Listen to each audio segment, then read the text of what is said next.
নমস্কার, আপনাদের প্রত্যেককে ইংলিশ টিউশনে সুস্বাগতম। যে প্রোনাউন কোনো নাউন বা প্রোনাউনের পরে বসে তাকে নির্দেশ করে এবং তার ওপর গুরুত্ব আরোপ করে তাকে বলা হয় এমপ্যাথেটিক প্রোনাউন।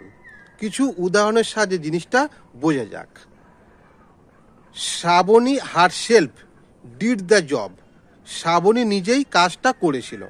এই বাক্যে দেখো, শ্রাবণীর দ্বারা কারো একজনের নাম বোঝাচ্ছে, তাই শ্রাবণী হলো নাউন এবং এর পরেই হারসেলফ এই প্রোনাউনটা বসেছে এবং হারসেলফ প্রোনাউনটা শ্রাবণীকে নির্দেশ করছে এবং শ্রাবণীর ওপর গুরুত্ব আরোপ করছে, তাই এটা হলো একটা এমপ্যাথেটিক প্রোনাউন।